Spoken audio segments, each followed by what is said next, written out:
Okay, guys, in last session we discussed about the Newton first law, and as per the Newton first law, if the F net is equal to 0, then the body is body having a constant velocity. Okay, now as per the first law, this first law gives a definition of a force.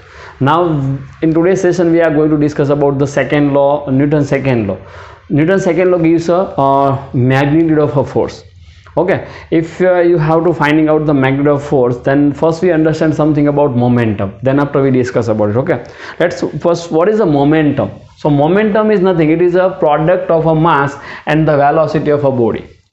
Okay, if the body is moving with some velocity v and its mass is supposed to be m, then its momentum is given as the product of these two quantity. So momentum is generally denoted by the p. Momentum is denoted by the p. So p is equal to m into v. That's called a momentum. So here see, v is a vector quantity. It means p is also a vector quantity. So momentum is given as a vector quantity. Momentum is given as a vector quantity. From this relation, if you consider this situation, then what is the magnitude? If any quantity is vector, then its magnitude is given as a p is equal to mv. And what is the direction? So direction of momentum is same as the direction of velocity. इससे जो भी direction velocity की वही direction किसकी होगी? Momentum की. So direction of momentum is equal to direction of velocity. दोनों ही डायरेक्शन सेम रहेगी, आपको ये नोट करना है. Direction of momentum is equal to direction of velocity. From this relation, अगर आप रिलेशन का यूज करते हो तो यहाँ पे वेलोसिटी के जो भी डायरेक्शन है वही डायरेक्शन मोमेंटम की रहेगी, बट इसका मैग्नीट्यूड चेंज होगा. Magnitude of momentum is equal to magnitude of m into V. मतलब कि product of mass and velocity का जो भी करते हैं उसका जो मैग्नीट्यूड रहता है वही मैग्नीट्यूड किसका रहेगा? मोमेंटम. ठीक है, तो इस एग्जांपल में इस तरह से हम मतलब इस सिचुएशन आप ऐसे डिनोट कर सकते हैं. Now comes to the unit. What is the unit of momentum? So unit of mass, so it's a kg.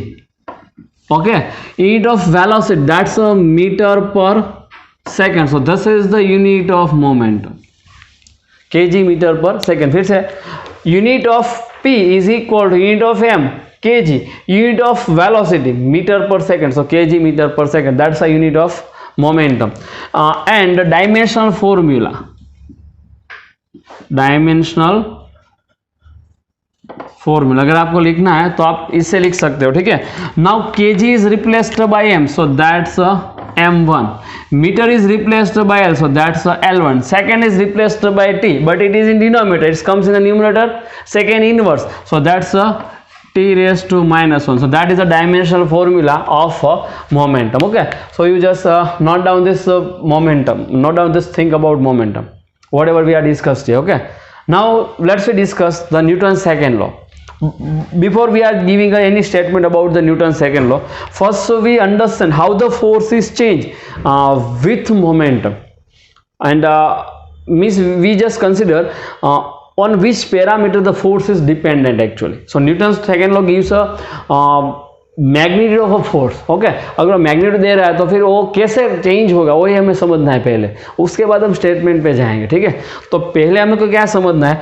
How the force is change. So here number of examples are given. So first we discuss how the force is change. How the force is changed. Let me discuss this one. Then after we gives a statement of a Newton's second law. So first example लेते हैं. You have a light vehicle and heavy vehicle. Consider that's a light vehicle, that's a heavy vehicle. Both are moving in the same direction with the same speed. A भी V से जा रहा है, A भी V से जा रहा है. Both the vehicle, light vehicle and heavy vehicle, both are moving with the same speed. Now you want to stop both this vehicle. You want to stop the both vehicles. So just tell me which vehicle required the higher force to stop it. अगर आपको दोनों को stop करना है तो किस vehicle में आपको ज़्यादा फोर्स की रिक्वायरमेंट है? Which one is required a higher force? So simple है, आपको स्मॉल ऑब्जेक्ट्स है और लार्ज ऑब्जेक्ट्स है. So we have to require large force for the large object if we have to stop it. Okay, अगर आपके पास एक cycle है और एक कार है, एक कार है और एक ट्रक है, तो in this case, if you want to stop the cycle, then it's very easy to stop it. But if you want to stop the car, that's quite difficult. Why? Because you compare this both, then car is heavy in comparison with the cycle. Similar way, if you have a car and truck, then which one is now speed of this both are same. We consider the speed of the both are same. So which one is means in which case you have to require the larger force. So here you require the larger for heavy body. So what is the conclusion? If you want to stop it, if you want to stop this both this one, then large force is required to stop a heavy body. Heavy body को stop करने के लिए large force की requirement है. ठीक है, मतलब यहाँ पे इसके लिए जो भी फोर्स लगता है, अगर इसके लिए आप फोर्स F1 रखते हो, इसके लिए आप फोर्स F2 रखते हो, तो यहाँ पे आप ऐसा लिख सकते हो कि F2 greater than F1. Okay, this is large vehicle, this is small vehicle. In comparison this one is a smaller, this one is a larger. It means this here the larger force is required compared to this one. So F2 greater than F1. Okay, so that is the first example. यहाँ पे आपने क्या समझा कि heavy body है, उसको stop करने के लिए आपको लार्ज फोर्स की रिक्वायरमेंट है. सेकेंड पे चलते हैं. Okay, light stone and heavy stone. Suppose consider this one is a light stone, this one is a heavy stone. Light stone having a light stone having a mass small m, heavy stone having a mass capital M. If both are just released from the same height, both the stones are released from the same height. So which one for this which objects, which stone it's easier to catch it? दोनों में से किसको catch करना easy रहेगा, light stone का या फिर heavy stone को? So if you are just sketch to this both this one, आप दोनों को ही कैच करना चाहते हो तो ए इजी रहेगा, ए डिफिकल्ट रहेगा? Which one is easy to catch, smaller one और larger one? So smaller objects is easier to catch. Okay, so small objects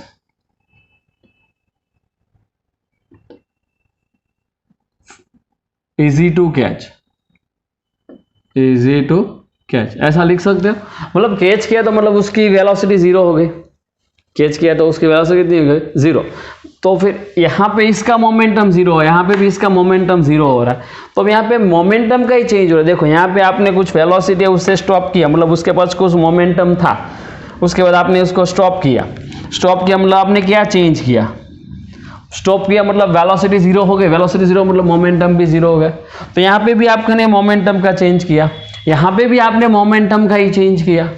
तो मतलब कि फोर्स किसके लिए रिक्वायरमेंट कितना है, वो डिपेंडेंट किसके ऊपर है, मोमेंटम कितना चेंज होता है, मोमेंटम कितना चेंज होता है उसके ऊपर डिपेंडेंट है. मतलब मोमेंटम जिसमें ज़्यादा चेंज होता है उसका फोर्स ज़्यादा है. देखो यहाँ पे F2 ग्रेटर देन F1, तो यहाँ पे इसका मोमेंटम कितना था, सपोज मान लो कि इसका मास स्मॉल m है, इसका मास कैपिटल M है, तो इसका मोमेंटम कितना था, P is equal to small m into V.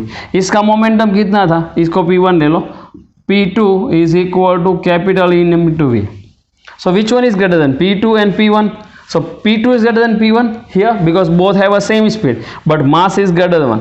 तो यहाँ पे ऐसा लिख सकते हो कि P2 greater than P1. So जिसका मोमेंटम ज़्यादा चेंज हुआ, इसका मोमेंटम कितना चेंज हुआ, P2 से 0, इसका मोमेंटम कितना चेंज हुआ, P1 से 0. So here this change in momentum for the second object is greater than the first object. This means force required to the second object is greater than the first object. यहाँ पे भी ऐसा ही कुछ हुआ. इसका momentum यहाँ पर जब सपोज मान लो कि जब ये ऑब्जेक्ट यहाँ पे पहुंचा उसकी स्पीड कितनी थी v, इसकी भी स्पीड कितनी थी v. So इसका मोमेंटम कितना था mv, इसका मोमेंटम कितना था P2 is equal to capital mv, है ना. v तो √2j ही रहता है as we know, v is equal to what, √2j. तो v तो दोनों की सेम ही रहेगी. यहाँ पे भी वन टाइम चेंज हुआ, तो किसके लिए ज़्यादा फोर्स की रिक्वायरमेंट है, this larger stone required higher force compare to the smaller stone, means heavy stone require larger force compare to the light stone. Okay, तो यहाँ पे भी सेम रिजल्ट मिला आपको ऐसा ही. If momentum large change in momentum है तो उसके लिए फोर्स भी लार्ज लगता है. Okay, now comes to the third one, bullet speed. आप यहाँ पे मान लो कि फर्स्ट केस में बुलेट V1 से जा रहा है, सेकेंड केस में V2 से जा रहा है। यहाँ पे ऐसे मान के चलते कि V2 ग्रेटर देन V1 है, और यहाँ पे आप खड़े हो, ऐसे मान लो। So which bullet penetrates more into your body? Out of this two bullet, which bullet penetrate more into your body? The first one or second one? Then obviously it's the second one. We know why. Its speed is much more. Its speed is smaller one. इसकी speed ज़्यादा है, इसकी speed कम है, मतलब ये bullet 2 जो है ये ह्यूमन टिश्यू को ज़्यादा इफेक्ट करेगी। मतलब bullet 2 penetrates more compare to the first one. यहाँ पे हम ऐसा लिख सकते हैं, bullet 2 penetrate more into human tissue, मतलब कि human body, in human body compare to first, compare to first. ठीक है, मतलब इसकी स्पीड ज्यादा है तो उसका भी मोमेंटम तो ज्यादा ही हुआ ना। मतलब जिसका मोमेंटम ज्यादा है और इफेक्ट भी ज्यादा करते हैं, तो फिर इसका मतलब इसका कंक्लूजन क्या मिला आपको? If large momentum is change then we have to require a large force. इस सभी केस में ऐसा ही है, इसमें भी ऐसा हुआ, इसमें भी ऐसा हुआ, इसमें भी ऐसा हुआ। मतलब कि न्यूटन सेकेंड लॉ में एक स्टेटमेंट क्या मिला? न्यूटन सेकेंड लॉ में if large momentum is change then large force is required. That is the first case, है ना। मतलब कि force is depends on a change in momentum. इसका मीनिंग क्या हुआ? Force is depends on a change in momentum. तो इसका conclusion लिखते हैं, F proportional to delta P, F proportional to delta P. That's the first conclusion. Now comes to the second case. Catches of a ball. मतलब if the ball is just coming towards the any fielder cricket in a cricket ground, okay, then what happen? If you catch the ball directly, if आप ऐसे directly catch करते हो और आप ऐसे catch करते हो, मतलब आपको हैंड, अपने हैंड जो है वो पीछे लेके करते हो, मतलब पहले केस में ऐसे ही कैच करते हो, और अगर आप आपके हाथ जो हैंड्स है उसको पीछे लेते हो, वो इजी रहता है कैच करने में। तो यहाँ पे आपने ऐसे डायरेक्टली कैच कर लिया, ठीक है। और सेकेंड केस में आपने क्या किया? ऐसे बॉल यहाँ पे था, ऐसे आ रहा है, आपने अपने हैंड ऐसे पीछे खींचे तो बॉल भी पीछे आएगा, और आपने यहाँ पे कैच किया इसको, मतलब ये डायरेक्टली कैच किया तो इसमें टाइम कम लगता है, इसमें टाइम ज़्यादा लगता है। ओके, इफ आप इस कंडीशन को कंसिडर करते हो, ओके, डायरेक्ट कैच करते हो, मतलब स्मॉलर टाइम, तो इसमें फोर्स कैसा लगता है? Force required to be higher. और आप ऐसे अपने हाथ को ऐसे पीछे खींच के ऐसे कैच करते हो डायरेक्टली, है ना, ऐसे ऐसे खींच के कैच करते हो, तो फिर टाइम ज़्यादा देते हो इसमें। In this process more time is required. तो यहाँ पे टाइम ज़्यादा है तो इसको इजीली रहता है कैच करने में। आप ऐसे अपने ऐसे एक्सपीरियंस भी किया होगा। तो फिर इसमें टाइम कैसा रहता है? लार्ज। अगर लार्ज टाइम है तो फिर फोर्स कैसा रहता है?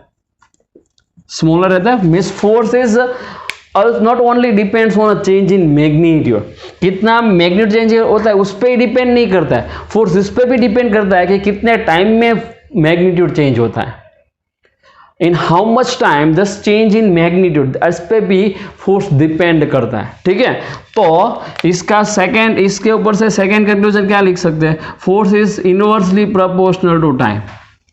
Force is inversely proportional to time, कितने टाइम में आप ये चेंज करे उस पर भी फोर्स डिपेंड करता है।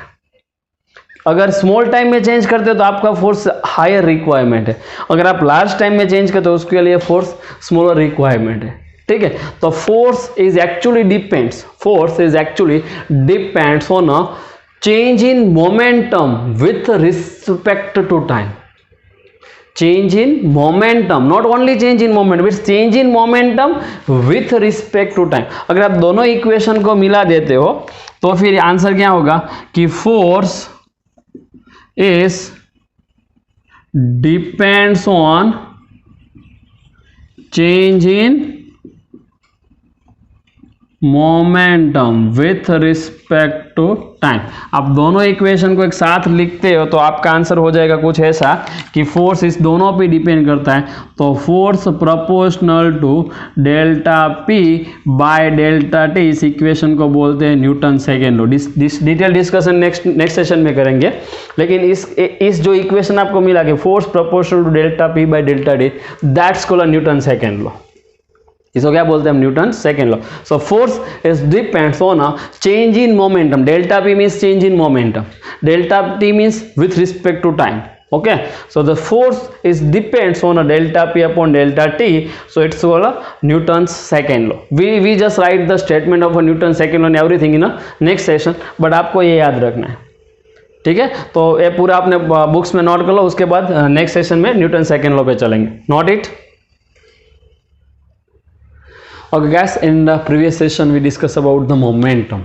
So what is momentum? Momentum is given by the product of a mass of a body and the velocity of body. Okay, if you change the momentum of a body, then force is required with time. मतलब कितने time में कितना force लगता है उसके ऊपर depend करता है, ठीक है? So the force is depends on a change in momentum with respect to time. So let's we write this one. The force is directly proportional to delta p upon delta t. मतलब जितना delta p ज़्यादा है उतना force ज़्यादा है, और जितना delta t ज़्यादा है उतना फोर्स कम लगता है. Okay, as we discuss this all the thing with some examples. Okay, so what you just write for this one? So the same force is applied for the same time. आपने same force apply किया same time के लिए. For an example, यहाँ पे कोई body है, दो different body ले लो आप, ठीक है? इसका मास m1 ले लो, इसका मास m2 ले लो. इस पे कितना फोर्स अप्लाई किया? F. इस पे भी कितना फोर्स अप्लाई किया? F. कितने टाइम के लिए? डेल्टा टाइम के. इतना इसमें भी डेल्टा टी टाइम के लिए. मास डिफरेंट है. After some time, suppose consider after some time this objects having velocity v1, this objects having velocity v2. तो इसका मोमेंटम क्या हो जाएगा? p1 is equal to m1 v1. इसका मोमेंटम क्या हो जाएगा? p2 is equal to m2 v2. Initial zero मान लो. For both this objects you just taking the initial momentum is what? Zero. Okay, मतलब initial both this body are at rest, ऐसा आप consider करो. Then change in momentum for the first body is m1 v1, change in momentum for the second body is m2 v2. अगर आप इस equation से चलते तो आपको लगेगा कि डिफरेंट है, मतलब सेम नहीं होगा. लेकिन आप फोर्स के इक्वेशन से चलो तो डेल्टा p1 क्या हो जाएगा? F into delta T. Delta p2 क्या हो जाएगा? F into delta T. So इससे चलो तो मोमेंटम कैसा रहेगा? देखो सेम है ना. सो that is a Newton second law. If you applied the same force for a same time, then it means the change in momentum of the different body must be the same. If you apply the same force for a same time on a different body, then change in momentum for both the body must be the same from this one. It means ऐसा हुआ कि m1 v1 is equal to m2 v2 होगा. m1 v1 is equal to क्या हो जाएगा? m2 v2. So that is the statement of this one. What is the statement? Same force is for the same time causes the same change in momentum. You just underline this one. Same change in momentum of a different body. मतलब आपने different body ले फिर भी momentum का change कैसा आया? Same ही रहेगा. सो that is a Newton second law. That is the first statement of a Newton second law. If you consider this situation, okay, if you consider this situation, this one, then you just eliminate this proportionality sign. You must be put one constant here. So let's we write this equations of force. F is equal to some constant k into delta p upon delta t. ऐसा लिख सकते हो आप, लेकिन for simplicity we just taking a k is equal to 1 and experimentally is also correct. Okay, so for simplicity k is equal to what? 1. तो इसका answer हो जाएगा force is equal to delta p upon delta t. Delta p upon delta, but force is a vector quantity as we know. So in vector form you must be write this equation in vector form. Force is equal to delta p upon delta t. That is a Newton second law. This is the Newton second equation of Newton second law. Newton second law. How you just write the statement? Okay, if you see this one is the same, that is also represents a Newton second law, but in a proper format we just use this relation to define the Newton second law. Okay, by this relation what do you say? The force is equal to change in momentum with respect to time, means rate of change of momentum. The force is equal to what? Rate of change of momentum, है ना. इसको बोलते हैं rate of change of momentum. As we studied in a vector, during vector I am just telling to all of you what is this meaning of this. If any physical property change with the time, then we call it as rate of change. Okay, so here the rate of change of momentum is called a force. It's equal to what? Applied force. There F is equal to applied force. You must be noted here. F is equal to net applied force on a body, or you just write down net force on body. ठीक है, तो इसका statement भी लिखा हुआ है यहाँ पर. The rate of change of momentum, you see rate of change of momentum of a body is directly proportional to applied force. Directly proportional to applied force means F. अगर आप इसका सिंप्लीफाई करोगे तो आपका आंसर कुछ ऐसा रहेगा. Okay, and it take place in the direction of force act on it. मतलब कि ये जो चेंज इन मोमेंटम है वो किस डायरेक्शन में होगा? और होगा एफ की डायरेक्शन में, मतलब अप्लाइड फोर्स की डायरेक्शन में, है ना. So net force act on a body, net force act on a body. If you consider the direction of force, in which direction you take a force, then direction of force is equal to direction of change in momentum. Direction of force is equal to direction of change in momentum, not in the momentum. Exactly similar as a direction of acceleration is equal to what? Direction of acceleration equal to direction of change in velocity, not velocity. Similar here, direction of force is what? Direction of change in momentum. Okay, मतलब momentum का change लेना है. Change in momentum मतलब क्या लेना है कि P final minus P initial की direction. You just take it, right this like this. It is equal to direction of P final minus P initial. ऐसे वेक्टर फॉर्म में आपको इसका आंसर लिखना है. ठीक है, P final minus P initial. P final कुछ x डायरेक्शन में, P इनिशियल भी माइनस x में, तो आप इसमें वैल्यू रखो. उसके बाद पॉजिटिव आंसर आता है, नेगेटिव आंसर आता है, देखो उसके डिपेंडेंट है उसकी डायरेक्शन. ठीक है, do you understand? By this way you must be write the answer. Direction of momentum does not equal to direction of force. Direction of change in momentum is equal to direction of force. For an example, एक example भी लेते हैं for more understanding. ऐसा मान लो कि object initially इस direction में move कर रहा है. ठीक है, और सपोज 20 का उसका मोमेंटम इनिशियल कितना है? 20. ठीक है, after some time may be object is moving along this direction. आप ऐसा मान लो, ये तो सेम रखते हैं. चलो इस डायरेक्शन में मूव कर रहा है, पहले इसमें जा रहा था, अभी इसमें जा रहा है. अभी P फाइनल कितना हो गया? 10. तो इसको आप x डायरेक्शन मान के चलो. तो आपको फोर्स की डायरेक्शन चाहिए, तो फिर क्या करना है? P final minus P initial, है ना. पहले 20 से जा रहा था, इनिशियल कंडीशन है, फाइनल में कितना हो गया? 10. और दोनों आप मान लो कि x डायरेक्शन में जा रहे हैं, तो आपको फोर्स की डायरेक्शन चाहिए. तो आपको लगेगा ऑब्जेक्ट इस तरफ जा रहा है तो फोर्स इस डायरेक्शन में होना चाहिए, लेकिन एक हो भी सकता है, नहीं भी हो सकता है, डिपेंडेंट सिचुएशन. तो अगर आपको फोर्स की डायरेक्शन चाहिए तो फिर ये फाइंड करो, P final minus P initial. तो P फाइनल को वेक्टर फॉर्म में लिखो. P फाइनल 10 है, तो 10 कौन सी डायरेक्शन में? x, तो I. माइनस P इनिशियल 20 है, तो 20 कौन सी डायरेक्शन में? x, मतलब I. तो दिस डेल्टा P का आंसर क्या हुआ? See what is this delta P here? So 10 minus 20 minus 10. It's means the force is in a negative x direction. Do you understand? Object's momentum is towards the right hand side, but force applied on a body is towards the left hand side. So it depends on a direction of delta P. Delta P direction कौन सी है? देखो -10. Delta P मैं direction find किया, value force की magnitude की बात नहीं कर रहा हूँ।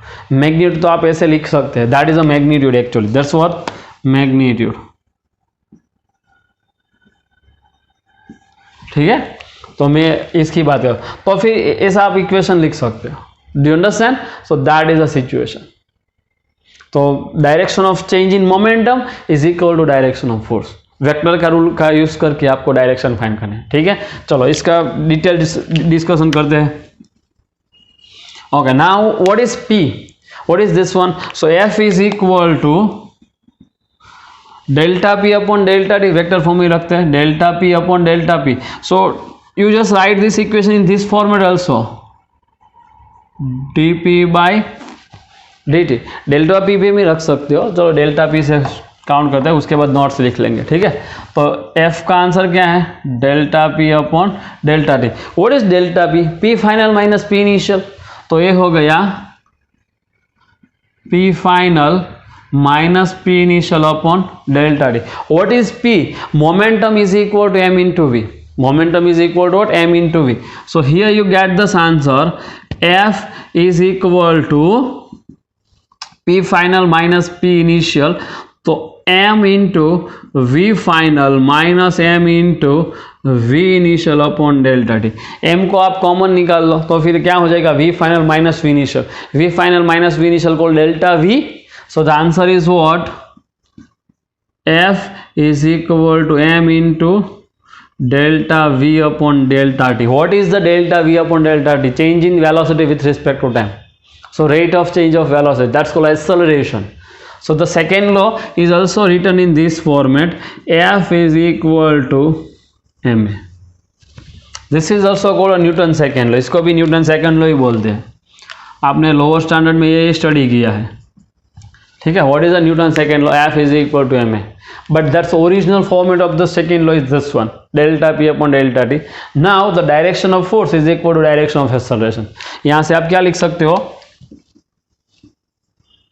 Direction of force is equal to direction of acceleration। Okay, here F is what actually? Net force act on a body।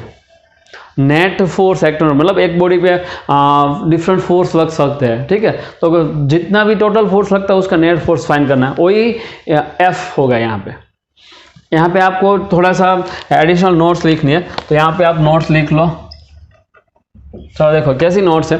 F is equal to क्या हुआ? F is equal to M A, F is equal to M A, where F is a net force act on a body, that is the one।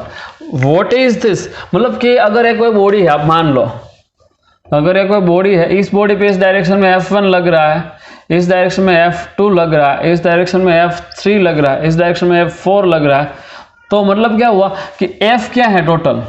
what is this F? So F is equal to summation of this all the forces which is act on a body। मतलब यहाँ पे F क्या है? F1 plus F2 plus F3 plus F4 plus मतलब जितने भी force है वो is equal to m। कुछ ऐसा इक्वेशन है। That is the meaning of Newton second law। You must be understand meaning of the Newton second law। Okay, आपको ये नोट्स में अच्छी तरह से लिखना है कि अगर जितने भी फोर्स लगते हैं वो लेफ्ट हैंड साइड लिख लो, तो फिर राइट हैंड साइड एम आएगा। Okay, where M is the total mass of the system, where M is what? Total mass of the system, total mass of system. So what is A? A is a net acceleration of system, net acceleration of system. लेकिन इस chapter में हम objects की बात करने वाले हैं, system हम बाद में देखेंगे। इस चैप्टर में तो सिर्फ एक ही ऑब्जेक्ट्स की बात करेंगे, सिस्टम की बात नहीं करेंगे, ठीक है। सिस्टम हम बाद में देखेंगे, लेकिन अभी के टॉपिक्स में मतलब नेक्स्ट में हम सिस्टम भी लेंगे, ठीक है। तो अभी इसका मीनिंग क्या हुआ है? हम total mass of the system, मतलब सिस्टम में 5 ऑब्जेक्ट्स है तो टोटल मास यहाँ पे रखना है, ठीक है। और net acceleration of the system मतलब सिस्टम का जितना भी एक्सेलरेशन होगा वो इतना होगा। तो इसका मीनिंग हुआ कि net force on the system is equal to net effect of a force of a system. Net effect of a force on the system. तो एम ए कोई फोर्स नहीं है, एम ए फोर्स की effect है। Here this one is represents a force, this is not a force, it is the effect of a force. मतलब कि system पे अगर ऐसे ऐसे काफी सारे फोर्स लग रहे हैं तो उस सारे फोर्स की इफेक्ट क्या होने वाले है, वो क्या रिप्रेजेंट करता है, M A. So MA is a net effect of a force and this left hand side is a total force on the system. Do you understand? MA कोई फोर्स नहीं है, यहाँ पे ये इक्विवेलेंट टर्म है, ये दोनों एक ऐसे टर्म्स है, इक्विवेलेंट टर्म है। मतलब यहाँ पे अगर आपने टोटल फोर्स लिख दिया तो उसकी जो भी इफेक्ट मिलने वाले हैं वो इफेक्ट को आप MA से रिप्रेजेंट्स करते हो। Do you understand? So MA is not a force, MA is a effect of a force. मतलब जितने भी फोर्स लग रहे हैं उसकी पूरी इफेक्ट होगी, कोई एक सिंगल फोर्स इंडिकेट नहीं करता है, ठीक है। तो मतलब कि इस पूरी सिस्टम को आप ऐसे रिप्रेजेंट कर सकते हो। देखो इस पूरी सिस्टम को अगर इसका नेट फोर्स जो है, इसका नेट फोर्स जो इस डायरेक्शन में अगर आ रहा है तो आपको आप ऐसे रिप्रेजेंट करते हो, सॉरी ऐसे।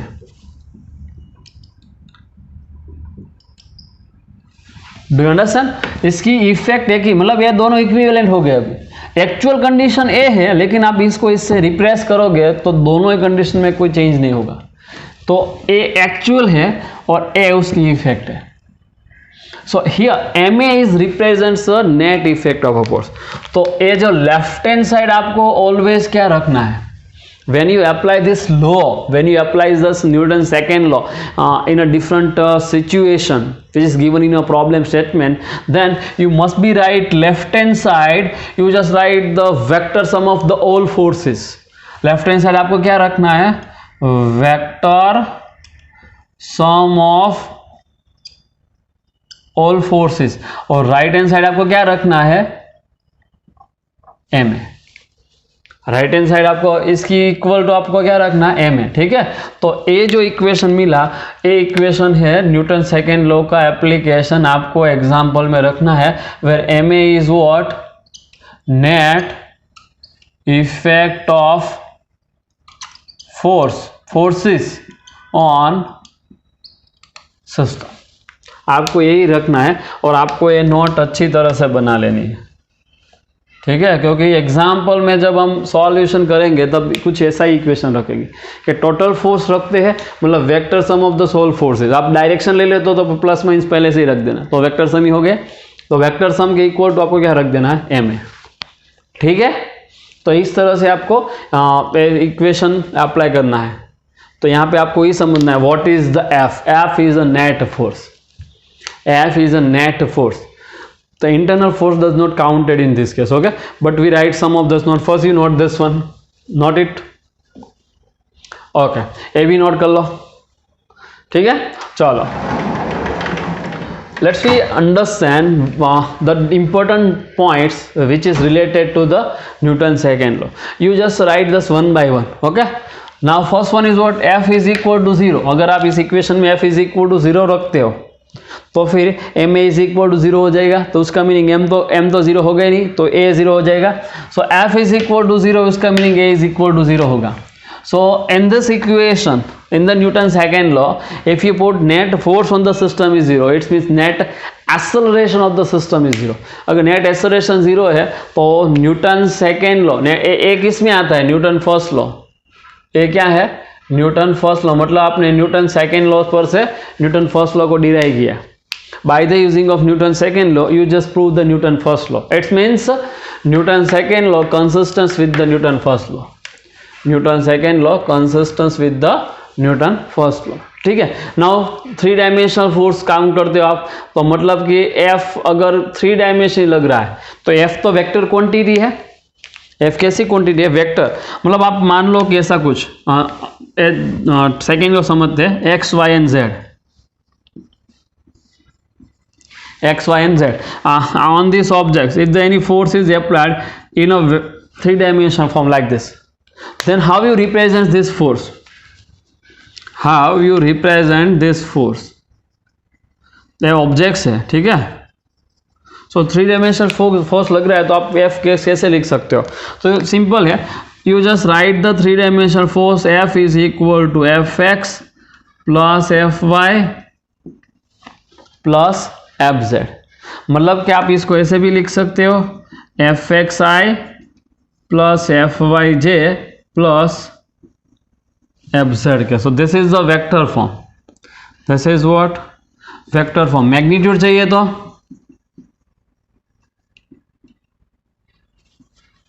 how you just getting this magnitude? You have a three-dimensional vector. So how you get this answer? Under first component square plus second component square plus third component square. So where magnitude of f is equal to under root fx square plus fy square plus fz square. ठीक है. और इसको आप separately F x find करना है तो F X is equal to D P X upon D T है ना. एक्चुअली एफ क्या है? Delta P upon delta T. F क्या है? Delta P upon delta T. आप इसको ऐसे भी लिख सकते हो कि F is equal to D P by D T for small changes. For small changes मतलब आप इसको भी ऐसे लिख सकते हो, ऐसा नहीं है कुछ. ठीक है. F X is equal to delta P X upon delta T और F X is equal to D P X upon D T. मतलब कि वैल्यू मैग्नीट्यूड दिया हुआ है तो इस इक्वेशन का यूज करो, अगर फंक्शन दिया हुआ है तो इस इक्वेशन का यूज करो. When the momentum is a function of time use this one. Okay. And when the final initial momentum is given directly use this one. आप इसको ऐसे भी लिख सकते हो और F X is equal to M X मतलब कि mass of the objects and acceleration along X direction. Same equation. Okay. F Y को कैसे लिख सकते हो? इसमें delta P Y upon delta T और F Y is equal to D P Y upon D T और F Y is equal to M A Y. मतलब every use the same equation with the x y and z with the x y and z. So z is also writing here. So fz is equal to delta pz upon delta t और fz is equal to dpz upon dt और fz is equal to maz. ठीक है. तो ये सभी value पहले find कर लो, इस इक्वेशन में रख दो, आपका नेट फोर्स हो जाएगा 3 डायमेंशन में. 1 डायमेंशन में तो कोई एक ही रखना है, 2 डायमेंशन में तो 2 रखना है, 3 डायमेंशन में तो तीनों ही रखना है. ठीक है. तो इस तरह से आप 3 डायमेंशन फोर्सेस का भी रिप्रेजेंटेशन करते हो. सेकेंड टॉपिक नोट करो. Okay. Let's see third topic क्या है. देखो what is this third one. तो F is equal to D P by D T is equal to M A. F is equal to dp by dt is equal to what? m. ठीक है. is equal to m. What is the F here? F is the external force on the system. Means internal force does not included. Okay. Actually Newton third law है. Internal forces are always equal and opposite. Internal forces are always equal and opposite. So अगर आप count भी करते हो तो भी इसको effect 0 हो जाएगी. फॉर एन एग्जाम्पल आप 3 की बात करें. अगर आपने 2 ऑब्जेक्ट्स को रखा ऐसे कांटेक्ट में, 2 ऑब्जेक्ट्स को रखा ऐसे कांटेक्ट में, यहाँ पे आपने कुछ फोर्स अप्लाई किया, सो दैट इज एफ एक्सटर्नल. जितना भी फोर्स आप अप्लाई कर रहे हो, लेकिन यह सरफेस कांटेक्ट में तो है ही. देखो this is the contact surface. So as we studied in the previous sessions, when the 2 surfaces are in contact there is always some forces are present. When the 2 surfaces are in contact there is always some forces are present. अब इसको zoom करके देखो तो ये first object है, ये second object है. यहाँ पे ऐसे एफ एक्सटर्नल लग रहा है ना. यहाँ पे ए ऑब्जेक्ट इसको फोर्स देगा तो इस डायरेक्शन में, ए ऑब्जेक्ट इसको फोर्स देगा इस डायरेक्शन में. ठीक है. तो ए जो फोर्स है वो इंटरनल फोर्स है. ओके. दोनों ऑब्जेक्ट के बीच का लग रहा है, सो दैट इज इंटरनल फोर्स. यहाँ पे इसको हम एक्चुअली रिएक्शन फोर्स बोलते हैं. एक्चुअली हम उसको क्या बोलते हैं? Reaction force. लेकिन आप पूरी सिस्टम ए लेते हो, जैसे मैंने बोला था कि पूरी सिस्टम की बात करें. ठीक है. तो पूरी सिस्टम की बात करें तो ये दोनों तो फोर्स इस तरफ और इस तरफ है, तो नेट क्या हो जाएगा? 0. अगर आप ये पेन है उस पर 2 न्यूटन इस साइड डायरेक्शन में अप्लाई कर रहे हो, 2 न्यूटन इस डायरेक्शन में अप्लाई, तो नेट फोर्स कितना होगा? 0. Exactly similar situation. इस डायरेक्शन में एफ इंटरनल लग रहा है, इस पे इस डायरेक्शन में एफ इंटरनल लग रहा है। अब इसको कोई वैल्यू मान के चलो, इसको एन बोलो तो इसको भी एन बोलो, ठीक है। तो नेट फोर्स फाइंड करो, चलो F net is equal to F external plus N minus N. Left hand side को माइनस एन बोला, राइट हैंड साइड को प्लस एन बोला, तो फाइनली आंसर क्या हुआ, एफ एक्सटर्नल। तो इंटरनल फोर्सेस काउंट नहीं करने हैं। When you consider the system, when you consider the system of the objects, so at that time this F is only external force on a system, not the internal force on a system. So internal force does not include here. Okay, यहाँ पे जो मैंने F रखा है वो क्या है, only external force on the system. Internal force आप काउंट करोगे तो भी आंसर तो सेम ही रहेगा। मैंने यहाँ पे काउंट किया, लेकिन वो अपोजिट और इक्वल होते हैं एज पर the Newton third law, and we discuss the Newton third law after this one. Okay, so that is the situation and you note it. Okay, now the fourth one is what? See, this one is again very important topic and you must be understand it properly. You must be understand it properly. Okay, acceleration of at an instant, मतलब कोई instant पे acceleration आपको find करना है, is determined by the force at that instant. अब काफ़ी different है, इसको ऐसे डायरेक्टली अंडरस्टैंड नहीं कर सकते कि आपको अगर कोई टाइम पे एक्सेलरेशन चाहिए तो वही टाइम का फोर्स देना है, उसके पहले कितना फोर्स था और बाद में कितना लगने वाला है और डिपेंड नहीं करता है। If you want to finding out the acceleration of any objects, then you just find the force at a time when you want acceleration. Okay, what is the force before that instant and after that instant does not count. Only you just count the acceleration at a particular time. For an example, हम 2-3 example लेते हैं. Consider that is a train.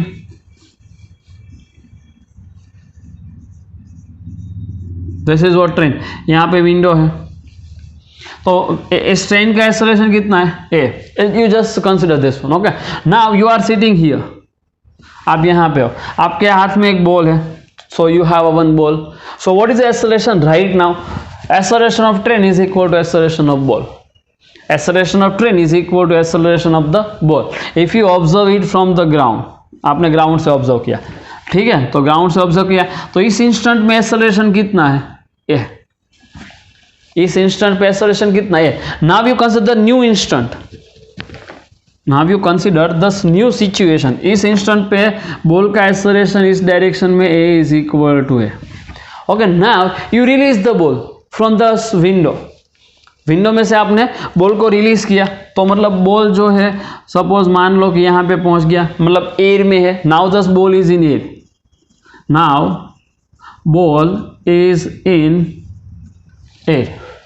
Now you want, this is the situation at t is equal to 0 time and this is the situation at t is equal to t time. उसके बाद कितना acceleration था, a था. At what time? At 0 second. Now objects is into the air. So which force is applied on this objects? Only mg. So now only this objects having a one acceleration and this acceleration is what, g. So at that instant acceleration is equal to g. मतलब यहाँ पे इस acceleration की effect यहाँ पे होने वाली नहीं है, क्योंकि वो डिफरेंट टाइम की सिचुएशन है, ठीक है. तो अगर जिस इंस्टेंट पे, मतलब कि अगर आपको t is equal to T पे एक्सेलरेशन चाहिए, तो उस इंस्टेंट पे उस पर कितना फोर्स लग रहा है वही आपको काउंट करना है. प्रीवियस सिचुएशन क्या है और आफ्टर सिचुएशन क्या है उस पर डिपेंड नहीं करता है. तो acceleration is only depends on a force which is act on a body at that instant only. Before the instant and after the instant, whatever the force is applied on the body does not create any effect on the acceleration.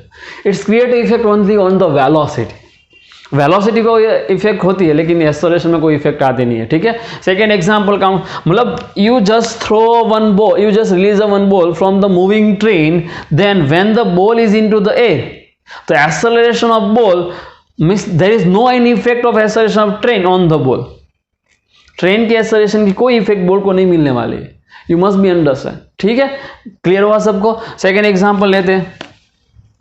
A lift है, मान लो moving upward with acceleration a. Now you have a one ball. Okay, right now you just observe it from the ground like this. आपने ground से observe किया. So what is the acceleration of this ball? Right now a, at this instant a is equal to acceleration at t is equal to 0 time. Now you throw the ball into the air. Now you throw the ball into the air. So after some time this ball is reached somewhere here. Ball is at this as somewhere here, means into the air. So at t is equal to t time, ball is into the air. If the ball is into the air, then and you observe it from the ground, then which force is applied on it? mg. And at this instant acceleration is only what?